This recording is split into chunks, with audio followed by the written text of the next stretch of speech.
Em Recife nós estamos com a terceira semana, ou terceiro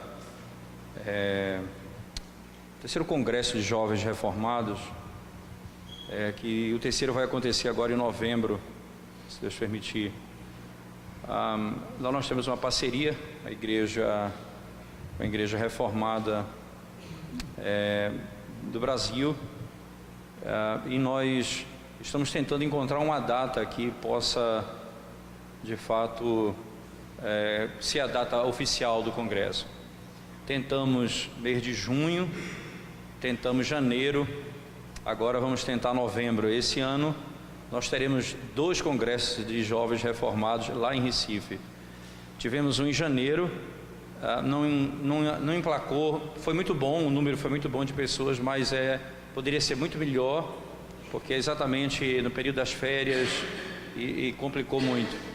Então nós vamos agora fazer nesse ano em novembro, com a expectativa de encontrar uma data que fixe e que a gente consiga agora todo ano manter a partir daí esse encontro. Eu sei que aqui é o primeiro, e como na igreja local é mais fácil você administrar uma data, e é sempre bom deixar um calendário, um período específico, encontrar um período específico, para que fique marcado e todas as pessoas já naquela época lembrem de que esse é o período do encontro de jovens reformados. Por que é tão importante tratar com os jovens dos nossos dias, né? Por que é tão importante falar com os jovens dos nossos dias? Certamente a principal razão é porque os nossos jovens, eles são aqueles que chegam nas igrejas já reformados, porque com o mundo virtual, com a internet, eles vão lendo, vão andando por caminhos, eles vão criando caminhos, eles encontram tutores no meio desse caminho, eles se colocam especificamente debaixo da autoridade de algum grupo virtual, e ali eles orientam, eles se tornam teólogos de uma linha específica, um mais radical, outro mais moderado, e isso tudo fora da igreja local. Então esses jovens, eles saem das suas igrejas, e especificamente das igrejas pentecostais ou neopentecostais, até mesmo das igrejas históricas que se perderam teologicamente. Então esses jovens, como às vezes não encontram na igreja um alimento sólido, eles vão buscar na internet e lá eles encontram várias linhas de pensamento, e sem pastoreio, sem orientação, eles vão seguindo o seu próprio caminho. O que é que acontece na prática?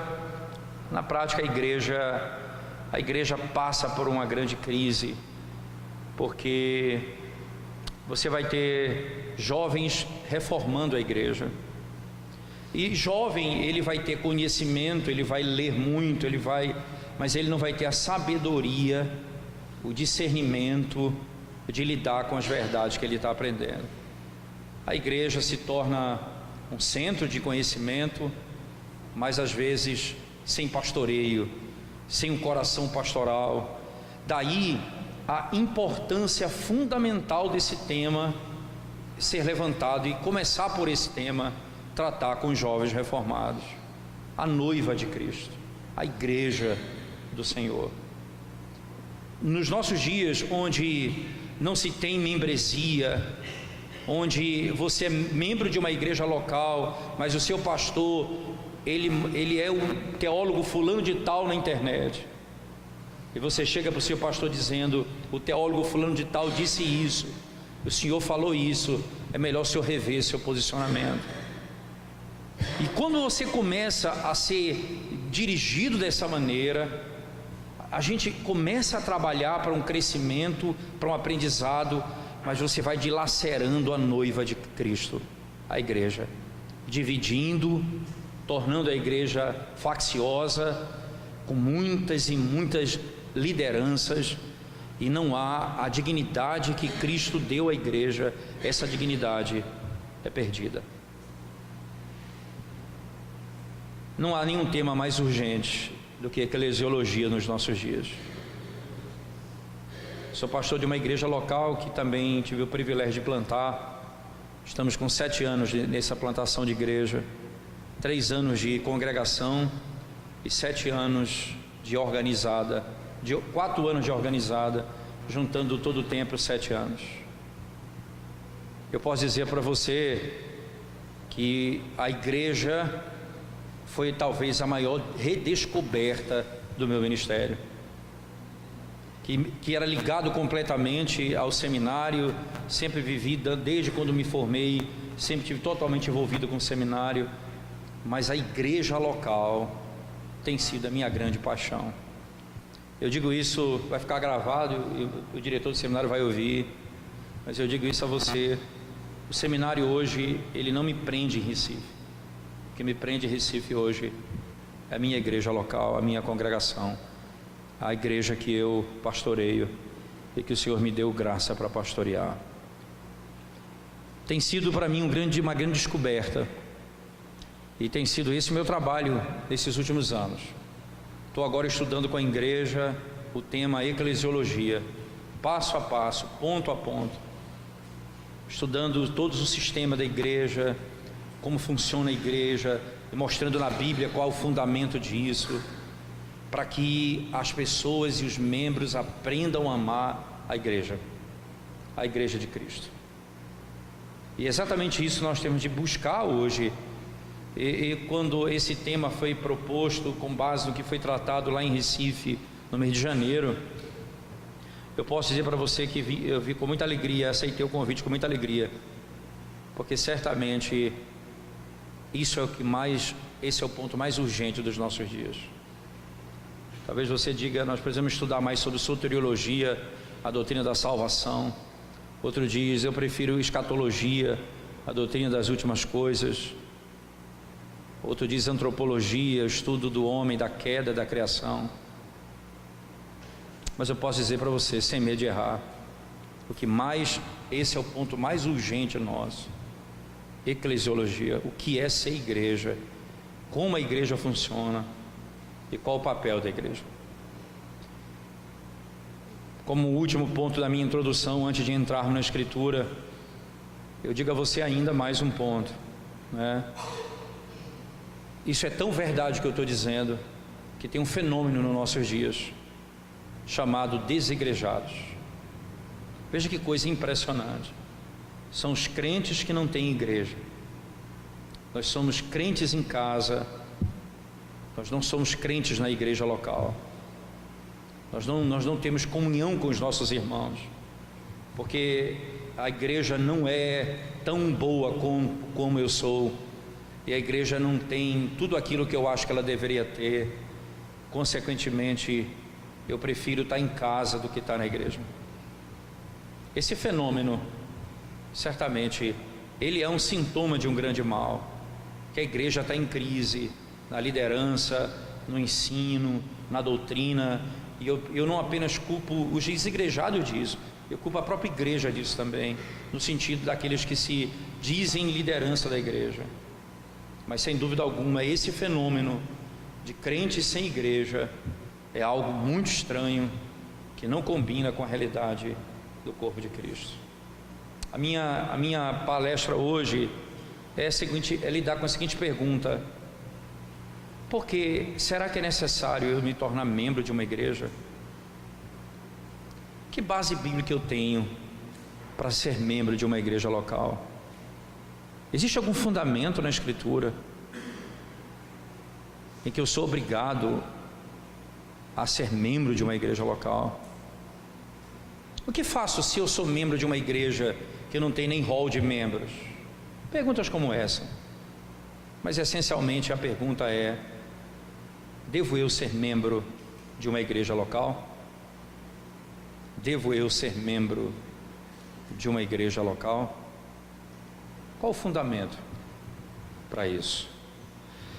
Podemos ter certeza, irmãos, que esse é o tema que mais você vai se impressionar na Escritura, pelos princípios que são estabelecidos no próprio texto sagrado. Você vai abrir a Bíblia comigo em alguns lugares, e eu preciso que você me ajude na leitura da Escritura. Eu vou ler o texto e os irmãos vão acompanhando comigo. Primeiro, na carta do apóstolo Paulo à igreja de Colossenses, capítulo 2, verso 19, por favor. Colossenses 2,19.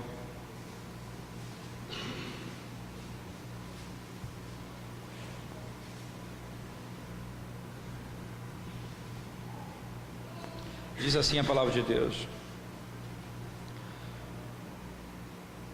e não retendo a cabeça, da qual todo o corpo, suprido e bem vinculado por suas juntas e ligamentos, cresce o crescimento que procede de Deus. Não retendo a cabeça, da qual todo o corpo, suprido e bem vinculado por suas juntas e ligamentos, cresce o crescimento que procede de Deus.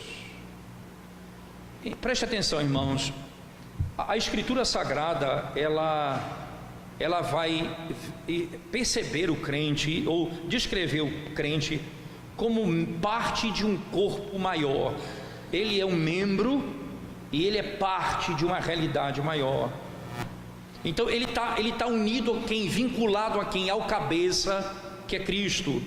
Então a ideia da igreja como um corpo, como descrito aqui no texto, me ajuda a entender um pouco isso. Veja, isso é próprio do conceito de que nós estamos debaixo da mesma autoridade que é Cristo. Ora, se há um cabeça e há um corpo, vem a pergunta: é necessário que eu esteja realmente vinculado a um cabeça? Então alguns cristãos hoje vão desafiar a membresia da igreja. Alguns vão desafiar a ideia da membresia da igreja. Alguém vai dizer: eu sou membro da igreja invisível de Deus, por que eu preciso me juntar a uma igreja visível? É interessante que nós caminhamos por extremos, não é? Ou nós somos católicos romanos que negam a igreja invisível e aí põe uma ênfase na igreja visível como sendo, se você é membro da igreja você está salvo. É óbvio que, por exemplo, os documentos da igreja vão afirmar que ordinariamente a salvação está na igreja, você não pode ter salvação fora da igreja, mas é verdade também que nem todo mundo que é membro da igreja é salvo. Então, por não crer na igreja invisível, logo só pertencendo à igreja visível você está salvo. Por isso a igreja católica vai dizer abertamente: morreu pagão ou não morreu pagão, se você foi batizado você está salvo. Se você recebeu o sacramento, todos os seus problemas da eternidade estão resolvidos. Mas por outro lado, eu tenho outro extremo, daqueles que acreditam na igreja invisível e dizem: é desnecessário ser membro de uma igreja visível, porque eu creio na igreja invisível, eu sou crente, então eu estou ligado a todos os crentes. E isso é uma verdade, mas a pior mentira é aquela que é recheada de verdade, porque é difícil perceber o erro até que a tragédia se revele na sua grandeza. É verdade que a igreja invisível, ela é biblicamente orientada, mas é verdade que a igreja visível é parte dessa realidade também estabelecida na palavra de Deus. Parece que essa é uma prática, irmãos, muito comum. As pessoas têm dificuldade de se unir a uma igreja local. Algumas pessoas chegam a dizer o seguinte: eu vou para o culto, eu vou participar do estudo bíblico, eu vou participar das atividades que são realizadas pela própria igreja local, mas eu não sou membro dessa igreja local. Eu vou para o culto, eu participo de tudo, mas não quero ser membro da igreja local. Eles não veem a importância de se tornar membro da igreja, e por isso eles não dão nenhum passo na direção disso. Interessante que o problema, além desse, não é que existem algumas congregações ainda, no Brasil muito claramente, que eles não vão requerer membresia. Que você está na igreja, você não é membro da igreja. Não tem rol de membros na igreja. As igrejas neopentecostais mais radicais, não há membresia na igreja. Há um rol de dizimista, mas não de membro da igreja, que recebe visita pastoral, que vai receber o cuidado da igreja. Não tem nada disso. Você tem aqueles que não querem se tornar membros de uma igreja, você tem a igreja que não tem rol de membros. Se essas igrejas não estão requerendo membresia, por que então eu deveria me unir a uma igreja local? Né? Situações como essas, de modo claro, irmãos, precisam nos remeter às Escrituras de volta. O que é que a Escritura nos ensina sobre esse tema, diante da problemática? O que é que a Escritura tem para nos ensinar? A Bíblia requer membresia de igreja, irmãos? Há algum aspecto na minha prática, na análise da Escritura Sagrada, que eu possa dizer: Deus requer de fato que eu me torne membro, que eu me torne membro de uma igreja local? E aí é importante nós entendermos como é que as doutrinas se formam, porque aí, por um lado, você vai ter aqueles que, ao final das citações dos textos, da análise, alguém vai dizer: mas não tem um texto que diga que você é obrigado a se tornar membro de uma igreja local. A doutrina bíblica, ela não se forma por declarações diretas sobre o tema, mas pela formulação histórica doutrinária. Por exemplo, antes de Deus dizer no Êxodo capítulo 20 que o homem deveria trabalhar 6 dias e descansar no 7º, Deus trabalhou 6 dias e descansou no 7º. A doutrina do sábado não começou com uma declaração, começou com uma ação histórica, no tempo e no espaço, porque Deus fez, isso é bom, e se é bom, é ordenado por Ele. Ora, você vai perceber, por exemplo, que Deus cria o homem e depois cria a mulher. Ele poderia ter feito os dois no mesmo dia. Os teólogos vão pensar que Deus ali está dizendo quanto Ele sabe sobre o futuro. Então Ele diz: ora, viu Deus que não era bom que o homem estivesse só, então depois de criar só que Ele percebeu que não era bom que o homem estivesse só, logo Deus não sabe de tudo. E aí eu faço implicações doutrinárias com base na história. A heresia é baseada na história. Por que a doutrina não é baseada na história? É só em declaração também. Se a própria heresia é baseada na história, ali Deus não está me ensinando tanto que Ele sabe das coisas, mas ali Ele está me ensinando, não falando sobre Ele. Ele está dizendo, Paulo vai dizer lá na carta a Timóteo: eu não permito que o homem, que a mulher tenha autoridade sobre o homem, porque primeiro foi formado o homem, depois a mulher. Você percebe? A doutrina, ela procede de uma narrativa bíblica histórica. Ora, isso foi dito lá no Novo Testamento, já Paulo perto da morte. Então, nesse tempo todinho não havia prática disso? É claro que havia, porque não há necessidade de uma declaração expressa. A revelação, como ela se dá, produz doutrina. Estou dizendo isso, não é minha intenção falar do papel do homem e da mulher, mas para você entender como se faz a doutrina. E aqui, quando nós vamos ler textos e tirar implicações desse texto, você não vai dizer: mas não tem um versículo na Bíblia que diz eu preciso me tornar membro de uma igreja, porque não tem um versículo, eu não vou fazer. Bem, se você usar esse argumento, você vai ter problema, porque você vai ter que dizer para mim também que tem um versículo dizendo que você não tem que se tornar membro da igreja. Assim como você vai, ele vem também o argumento. O problema é que nós somos inconsistentes com isso. Nós fazemos esse tipo de lógica para negar a verdadeira doutrina, mas não temos problema com essa lógica para praticar a falsa doutrina. E esse é um grande mal nos nossos dias. Então preste atenção nisso, irmãos. O argumento bíblico, ele se dá por inferências claras na revelação. E é por essas inferências na revelação que nós vamos ver o que Deus requer do homem dentro de uma igreja local. Dentro de uma igreja local. Vamos começar, não é? Falando especificamente sobre a grande comissão, não é? Você vai lembrar muito bem daquilo que a Escritura nos ensina sobre isso. Lembra de Mateus, no último capítulo de Mateus, nos últimos versos, quando o Senhor diz: todo poder me foi dado nos céus e na terra, agora ide por todo mundo, pregando, ensinando e batizando-os em nome do Pai, do Filho e do Espírito Santo. Abra sua Bíblia comigo lá, por favor, no Evangelho de Mateus. Mateus capítulo 28, verso 18 em diante.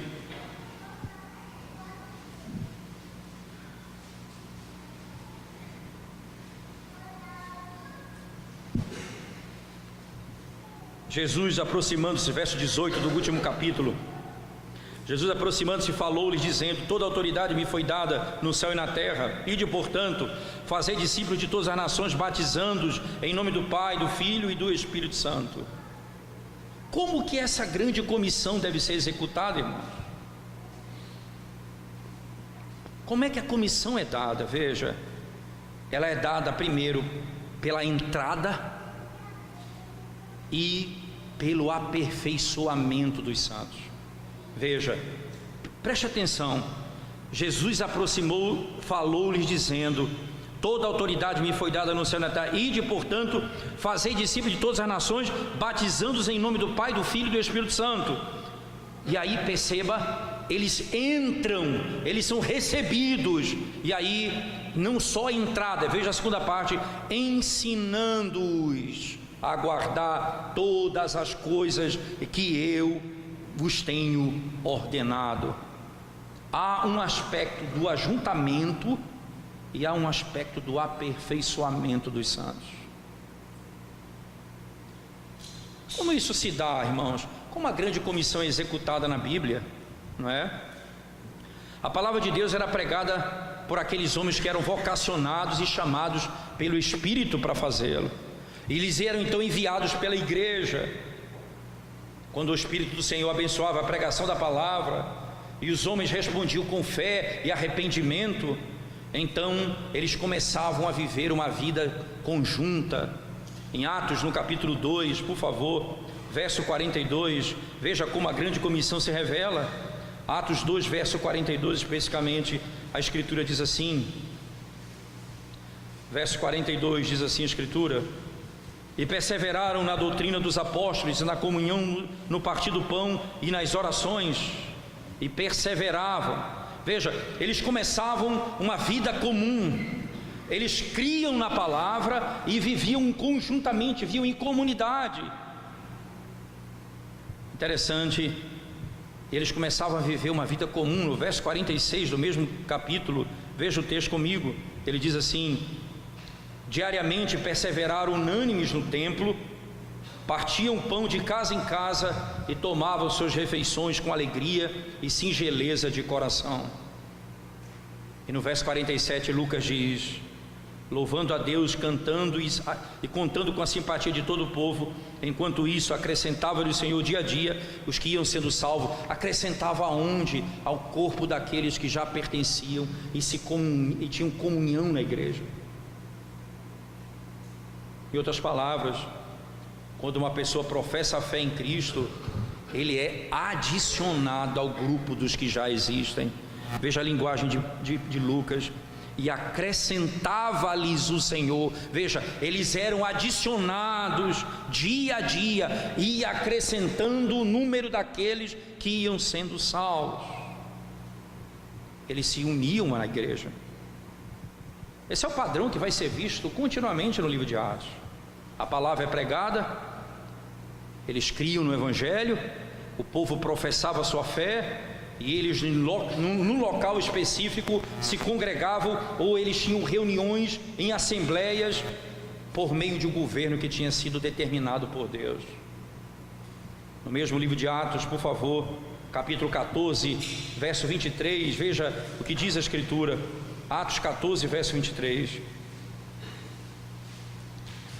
e promovendo-lhes em cada igreja a eleição de presbíteros, depois de orar com jejuns, os encomendaram ao Senhor em que haviam crido. Veja, eles em cada igreja, você entende, irmãos, havia uma liderança local em cada igreja. Os presbíteros eram eleitos ali. Para que a necessidade de presbíteros se não há congregação? Se não há igreja, para que eleger pastores para aquela congregação? Para que essas pessoas vão cuidar da alma de alguém se eles não são debaixo do cuidado do pastor daquela igreja local?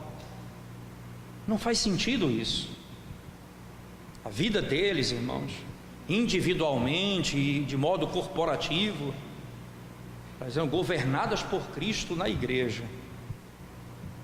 Não existe ocasião em Atos, não existe ocasião em Atos dos apóstolos quando um cristão individual viveu uma existência solitária. Sempre eles criam e eram adicionados, eram trazidos à membresia da igreja. Eles não viviam uma vida isolada um do outro. Cristãos, irmãos, por definição, são aqueles que se unem ao corpo dos crentes, dos que creem, que estão debaixo desse governo. Você vai encontrar em Atos um princípio muito claro que vai se perpetuar em todo o livro. Mas outro aspecto importante ainda que nós podemos avaliar está lá na primeira carta de Paulo aos Tessalonicenses. Por favor, primeira carta de Paulo aos Tessalonicenses, no capítulo 5, por favor, verso 12 e 13. Primeira carta de Paulo aos Tessalonicenses, capítulo 5, verso 12 e 13. Agora vos rogamos, irmãos, que acateis com apreço os que trabalham entre vós e os que vos presidem no Senhor e vos admoestam, e que os tenhais com amor em máxima consideração por causa do trabalho que realizam. Vivei em paz uns com os outros. Vivei em paz uns com os outros. Paulo dá um mandamento aqui, irmãos, e ele assume com esse mandamento que os crentes de Tessalônica tinham um relacionamento reconhecido com os líderes daquela igreja local. Tanto é que ele exorta como eles devem tratar os seus líderes. Tratai com apreço aqueles que zelam por sua vida. Os líderes são aqueles que supervisionam, aqueles que admoestam quando necessário. E o que eles devem receber, diz Paulo? Respeito, estima por aqueles a quem eles servem. Ora, se não há uma igreja local e não há uma membresia, por que Paulo está estabelecendo um padrão nesse relacionamento? Porque esse é o trabalho desses homens, e porque a igreja deve a esses homens esse tipo de comportamento? Porque inequivocamente há um corpo, há uma relação específica. Como esse relacionamento chegou à existência, irmãos? Isso aconteceu porque os crentes de Tessalônica se comprometeram a se tornar membros daquela igreja em Tessalônica, onde havia uma liderança que zelava por sua alma. Considere ainda o que Paulo fala aos Colossenses no capítulo 5, verso 13. Capítulo 3, verso 13. Colossenses 3, 13, por favor. Veja as palavras do apóstolo Paulo. 3, verso 13, diz assim a Escritura: suportai-vos uns aos outros, perdoai-vos mutuamente, caso alguém tenha motivo de queixa contra outrem, assim como o Senhor vos perdoou, assim também perdoai vós. Como é, irmãos? Perdoai-vos uns aos outros. Se eu não sou membro da igreja, ele está falando isso em relação ao mundo ou em relação aos membros da igreja que são conhecidos por crentes, recebidos no corpo de Cristo? Como é o relacionamento dos irmãos?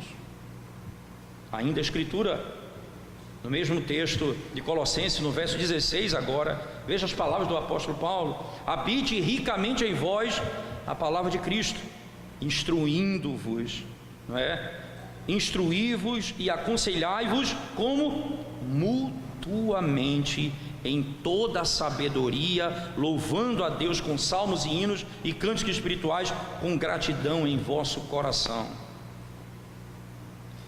exortando-vos uns aos outros no cântico dos salmos, dos hinos. Por definição, o crente tem uma obrigação com o seu próximo.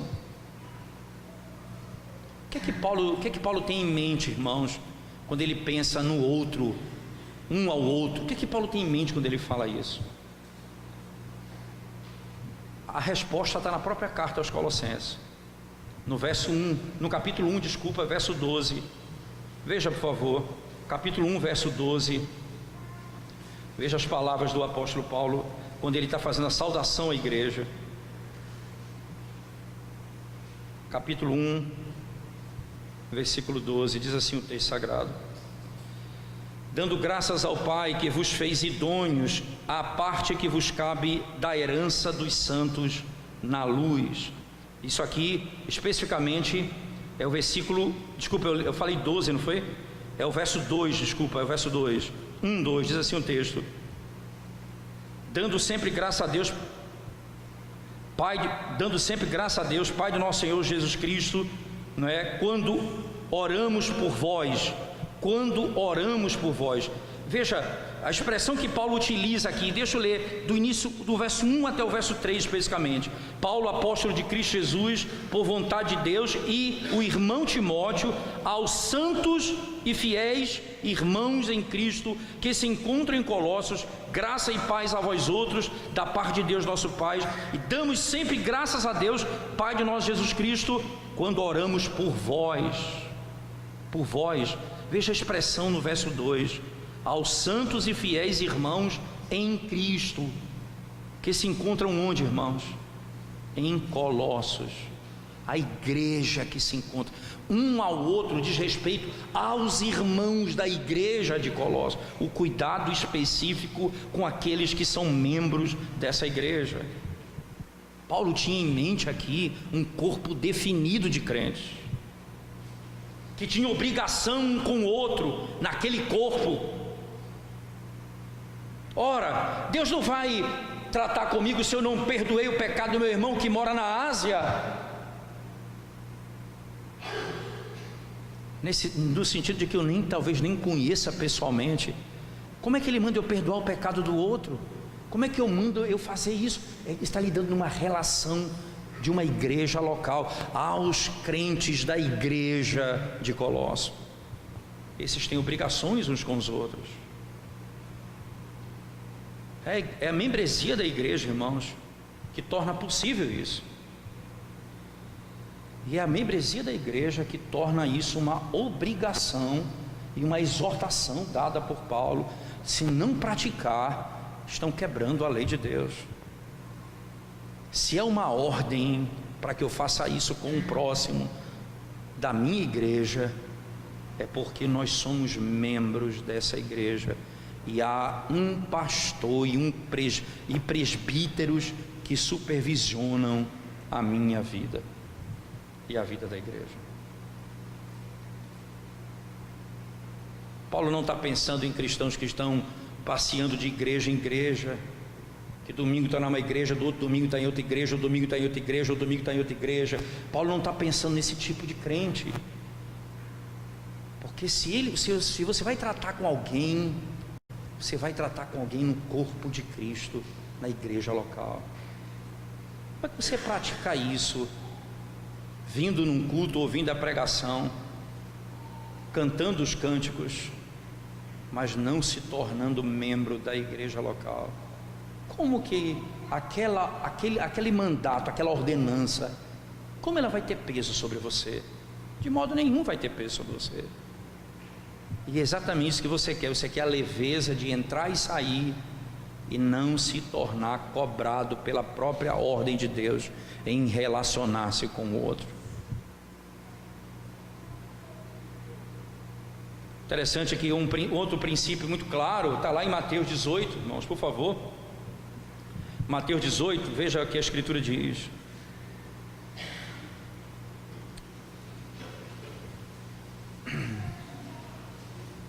No verso 17 especificamente: e se ele não os atender, dize-o à igreja, e se recusar a ouvir também a igreja, considera-o como gentil e publicano. Preste bem atenção, irmãos. Como, se não há membresia, poderia haver disciplina de igreja? Se não há membresia, como eu posso disciplinar um membro na igreja? Você percebe?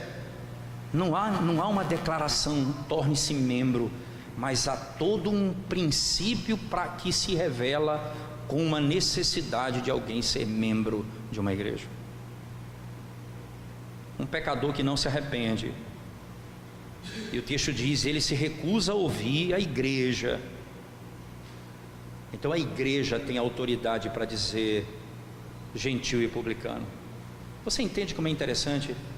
Veja o que, no capítulo todo do Mateus 18, na sequência, antes desse texto específico, o texto vai dizer assim: se teu irmão pecar contra ti, você vai a ele exortá-lo, mas você não tem autoridade de discipliná-lo.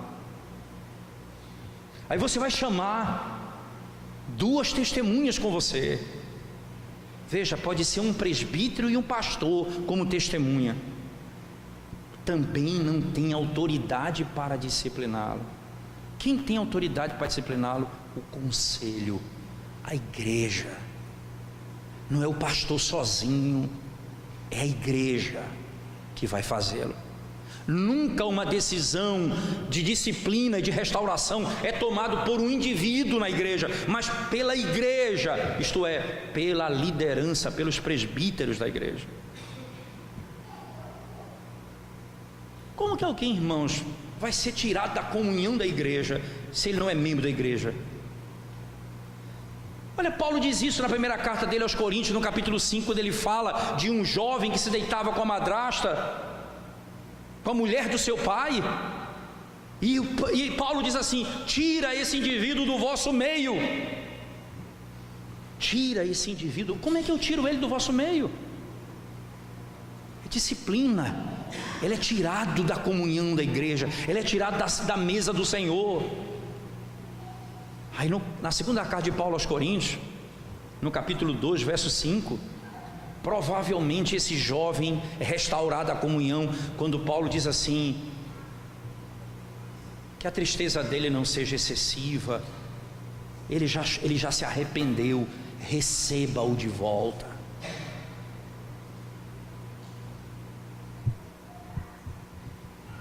Esse é o princípio da lepra na antiga aliança, que a lepra não era necessariamente a hanseníase, era uma doença de pele, literalmente.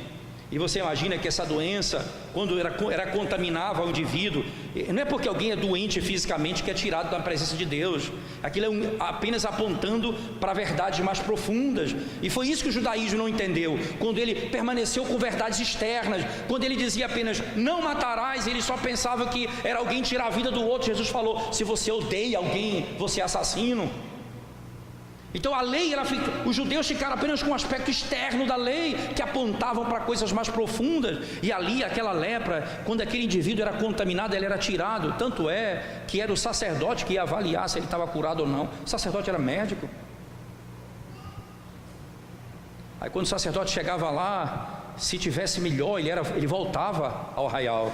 Se não tivesse, era mais 7 dias. E aí, ao final desses 2 momentos, se ele não tivesse restaurado, ele era considerado imundo. Você entende a lógica de Cristo aqui no Evangelho?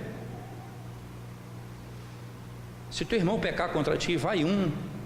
Se não melhorar, vai outro. Se não melhorar, leva a igreja. E aí ele é considerado gentil. Ele é declarado imundo. E a linguagem é gentil e publicano. Quem vai fazer isso? Lá no Antigo Testamento era o sacerdote. Nova Aliança é a igreja que vai fazer isso. Se é a igreja que vai fazer isso, irmãos, é claro que esse indivíduo era membro daquela igreja. Era membro daquela igreja. Se você lembrar lá em Números, no capítulo 12, quando Miriam e Arão se levantam contra Moisés por causa do casamento dele com a mulher cuxita, e dizendo eles assim: ora, a Moisés, Deus não fala apenas por meio dele, fala também por nosso meio, por nosso intermédio. E Deus então chama os 3 e diz: ora, vocês não temem falar contra meu servo Moisés? E aí Deus exalta Moisés, dizendo: ele é profeta, com quem eu falo face a face. E aí logo na sequência, ela é tomada por lepra. Miriam é tomada por lepra, e ela é tirada do meio da congregação, onde ela passa 7 dias. E Moisés ora: Senhor, perdoa o pecado dela. 7 dias depois ela volta a lepra foi curada e ela é restaurada, e eles continuam a caminhada. Alguém é tirado da comunhão da igreja e alguém é trazido de volta à comunhão da igreja. Essa é a linguagem bíblica. Aquele que você ligar será ligado, aquele que você desligar será desligado. O princípio da igreja é muito claro nisso, irmãos. Se há disciplina na igreja e essa pessoa é tirada da comunhão da igreja, me parece mais do que óbvio que esse indivíduo era membro dessa igreja. Como ele vai fazer isso com alguém que não é membro de uma igreja? Alguém que não está no rol de membro de uma igreja, que não é membro de uma igreja local.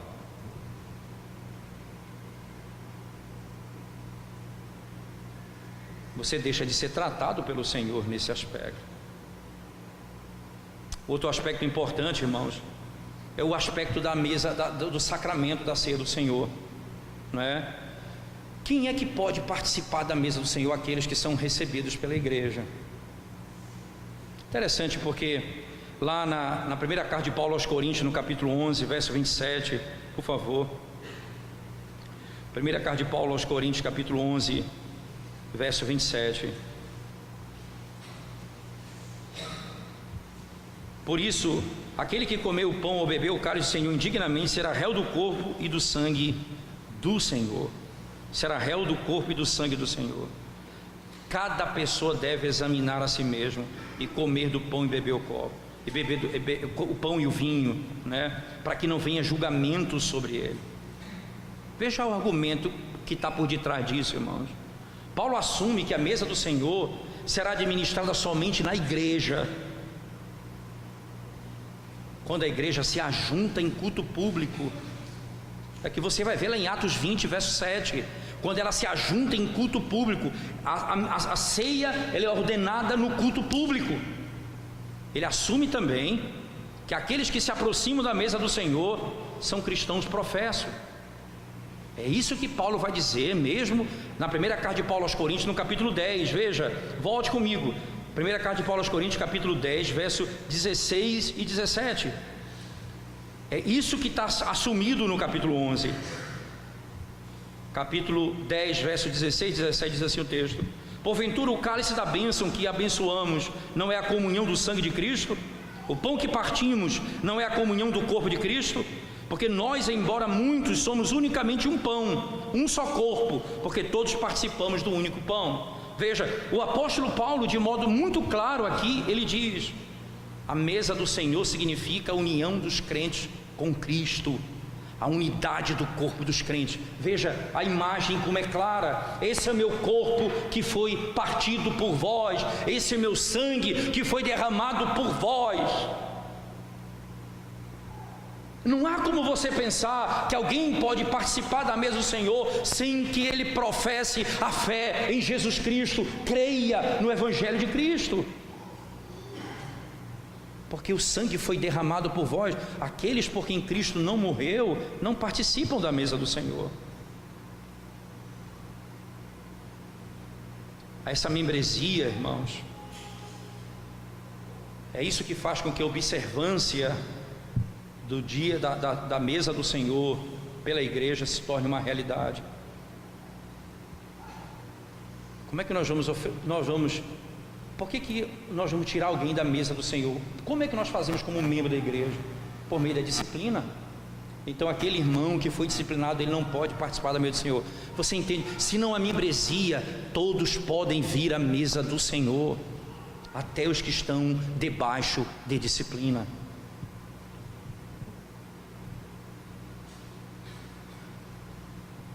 É interessante ainda nós pensarmos o crescimento do corpo, o crescimento individual dentro do corpo é parte daquilo que nós chamamos membresia de uma igreja local. Os crentes estão unidos, irmãos, é ferro afiando ferro. Alguém diz assim: eu vou sair da igreja porque presbítero tal falou isso para mim, eu não gostei. Outro diz: eu vou sair da igreja. Você vai ficar saindo de igreja até quando? Se você não entendeu que isso é parte do crescimento, que é parte do crescimento, o erro do meu irmão precisa ser usado para o meu crescimento e para que eu saiba lidar com maturidade com ele. Esse é o princípio da Escritura. Então chega alguém no gabinete e diz: pastor, eu estou revoltado com o irmão, ele fez isso, isso e isso. Eu estou pensando em sair da igreja. E você vai perder a oportunidade de crescer como crente, tendo que aprender a lidar com o teu irmão que tem essa fraqueza. Aí que eu vou ter que aprender a falar com ele. Eu vou ter que aprender, eu sei que ele é melindroso, eu sei que ele tem dificuldades em algumas áreas, então eu não falo com ele mais dessa forma.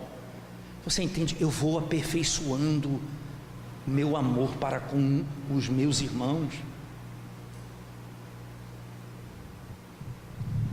Mas o espírito é exatamente o contrário. As pessoas, por não terem consciência do que significa ser membro do corpo de Cristo, saem da igreja por qualquer motivo e por qualquer motivação. Mas um ponto ainda que eu gostaria de destacar, Hebreus 13, verso 17. Ora, se os presbíteros vão ter que prestar contas a Deus, eles vão prestar conta de quem, irmãos? Hebreus capítulo 13, verso 17. Diz assim a Escritura Sagrada: obedecei aos vossos guias e sede submissos para com eles, pois velam por vossa alma, como quem deve prestar contas, para que façam isso com alegria e não gemendo, porque isto não aproveita a vós outros. Como é, irmãos? Eles vão prestar conta de quem? Da vossa alma. Você acha que os presbíteros vão prestar conta de todas as igrejas de Vitória? Os presbíteros da igreja, dessa igreja local, vão prestar conta da vida de quem para Deus? Do rebanho que o Senhor deu a eles. Você acha que as famílias todas da igreja, das igrejas de Vitória estão debaixo dos ombros dele? Ou estão sobre os ombros dele, melhor dizendo? Não. Se nós vamos prestar conta, e isso nós vamos prestar conta, é do rebanho que o Senhor nos deu para cuidar. O Novo Testamento requer membresia de igreja, irmãos. O Novo Testamento, por todos esses princípios aqui elencados, todos eles, ele requer membresia de igreja. Membresia de igreja, ela revela governo, disciplina, culto e vida da igreja.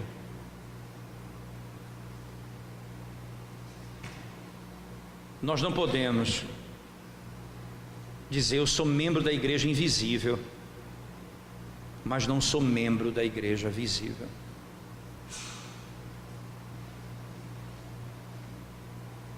O discipulado cristão requer que nós nos tornemos membros de um corpo.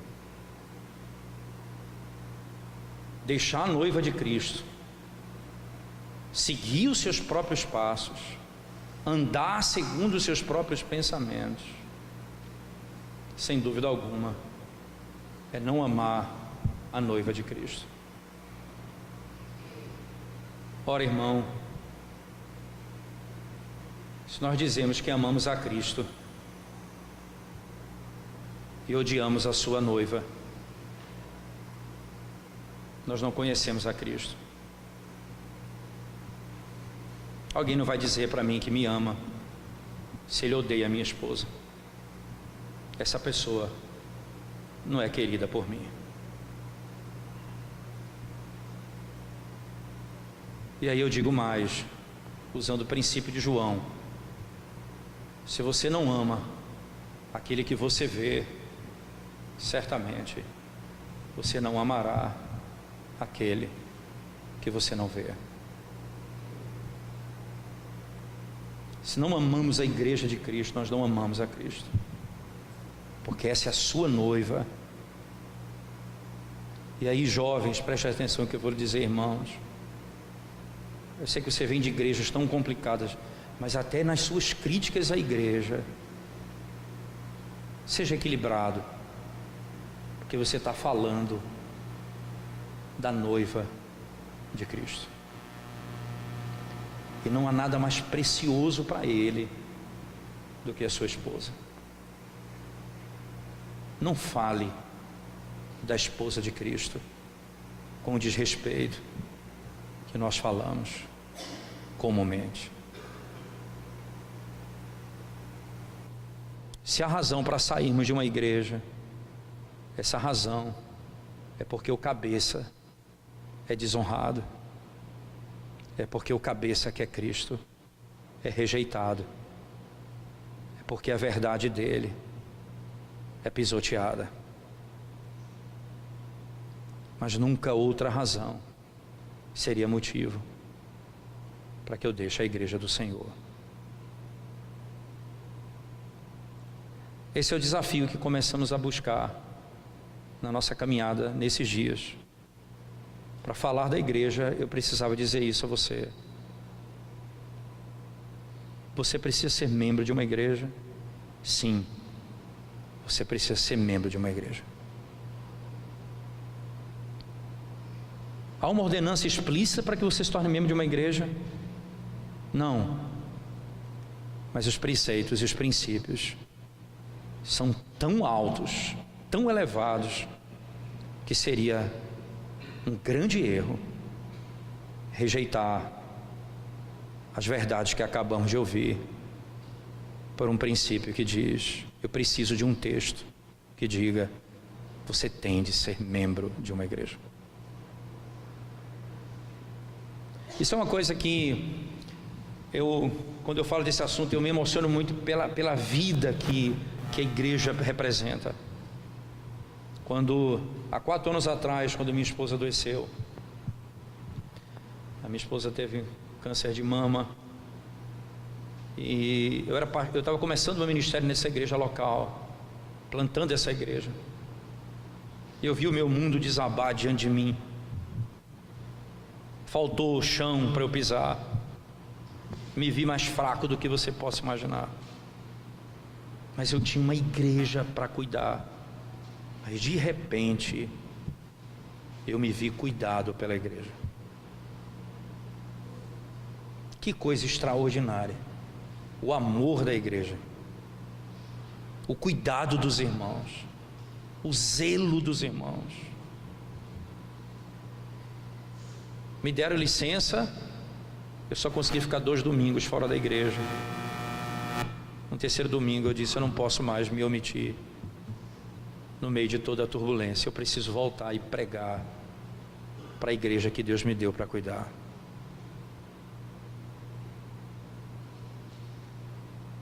O amor à igreja é o amor a Cristo.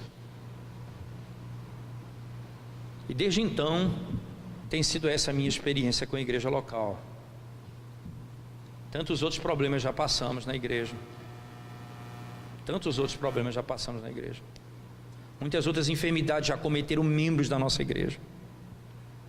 Mas eu vi o mesmo amor, o mesmo desprendimento. Pessoas que mudavam o horário de trabalho para poder passar a noite com o irmão para cuidar dele.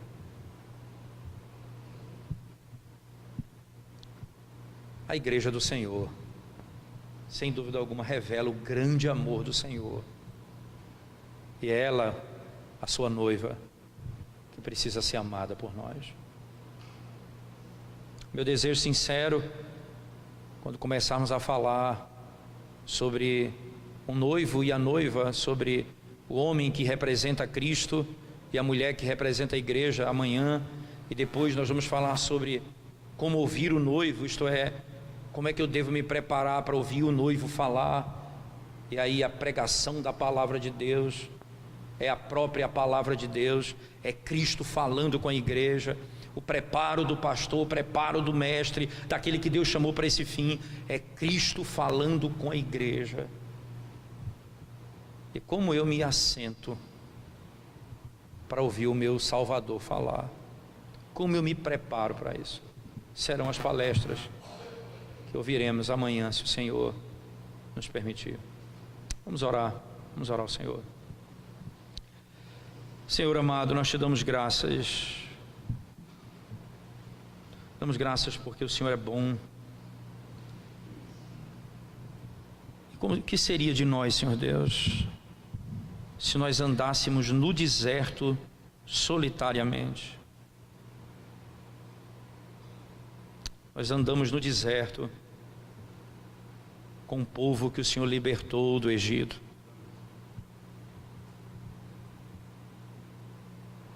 Mas, Senhor, o nosso amado Redentor esteve no deserto sozinho e venceu o diabo. Mas nós nunca estamos só. O Senhor nos deu o Teu Espírito que habita em nós, e o Senhor nos deu a igreja, a qual somos membros, Senhor. Abençoa o Teu povo. Ensina-nos, ó Deus, a amar ao Senhor e à igreja do Senhor, a zelar por Tua igreja, por Tua noiva, e sermos, ó Deus, como João Batista, amigo do noivo. E nós falamos para aqueles que ainda não são membros da igreja: nós temos um Senhor, Ele é o único herdeiro do Criador de todas as coisas, o Seu Filho, e Ele é poderoso para poder cuidar de você. Nós somos amigos do noivo, e nós falamos tão bem do noivo, que as pessoas querem vir e se juntar ao corpo do noivo. Ensina-nos, ó Deus, a viver dessa forma, a amar os nossos irmãos, a perdoar uns aos outros, a confessar os nossos pecados uns aos outros, a zelarmos pela alma uns dos outros. Sim, Senhor, nós precisamos da Tua graça, e graças a Ti nós damos graças ao Senhor por Tua igreja, por Teu povo, pela comunhão dos santos. Graças Te damos e bendizemos o Teu nome, em nome de Jesus. Amém, Senhor.